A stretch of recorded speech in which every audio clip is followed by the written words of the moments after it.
సంవత్సరాల తరబడి ఎన్ని మందులు వాడినా మీ మోకాల నొప్పులు తగ్గట్లేదా? ప్రాణ పెయిన్ క్లినిక్ లో అత్యాధునిక చికిత్స. ఇప్పటికీ కుటుంబ సమస్యలతో సతమతమవుతున్న ఎమ్మెల్సీ దువ్వాడ శ్రీనివాస్ కు వైసీపీ అధిష్టానం మరో షాక్ ఇచ్చింది. టెక్కలి నియోజకవర్గ అభ్యర్థిగా తప్పించి అతడి స్థానంలో పేరాడ తిలక్ ను నియమించింది. ఈ మేరకు వైసీపీ పార్టీ కార్యాలయం నుంచి గురువారం రాత్రి ఉత్తర్వులు వెలువడ్డాయి. ఫ్యామిలీ గొడవలతో గత 2 వారాలుగా దువ్వాడ శ్రీనివాస్ వార్తల్లో నిలుస్తూనే ఉన్నారు.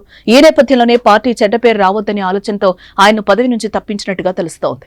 వైసీపీ ఎమ్మెల్సీగా ఉన్న దువ్వాడ శ్రీనివాస్ దివ్యల మాధురి అనే మహిళతో సన్నిహితంగా ఉంటున్నారంటూ శ్రీనివాస్ భార్య వాణి కుమార్తెలు ఆందోళనకు దిగడంతో ఏ వివాదం మొదలైంది. దువ్వాడ శ్రీనివాస్ ఇంటి వద్ద వారి ఆందోళనలు నిరసన కార్యక్రమాలు చేపట్టడంతో దువ్వాడ కుటుంబ కథా చిత్రం సీరియల్ గా మారి రోజుకో ఎపిసోడ్ తో దుమారం రేపింది. ఆ తర్వాత కుటుంబ సభ్యుల ద్వారా రాజీ ప్రయత్నాలు జరిగినప్పటికీ ఫలించలేదు.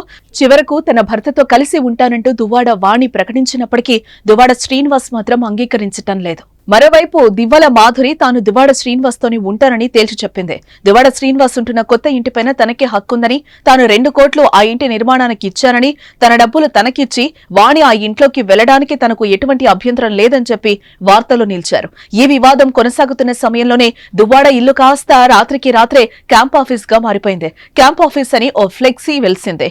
అలాంటి పరిస్థితుల్లోనే రాష్ట్ర వ్యాప్తంగా ఈ దువ్వాడ శ్రీనివాస్ వ్యవహారం చర్చనీయాంశమైంది. ఈ పరిణామాల నేపథ్యంలో వైసీపీ అధిష్టానం దిద్దుబాటు చర్యలు చేపట్టి శ్రీనివాస్ ను తప్పించి పేరాడ తిలక్ కు టెక్కలి నియోజకవర్గ బాధ్యతలను అప్పగించింది. దీనిపై దువ్వాడ శ్రీనివాస్ ఎలా స్పందిస్తారనే దానిపై రాజకీయ వర్గాల్లో ఆసక్తి నెలకొంది.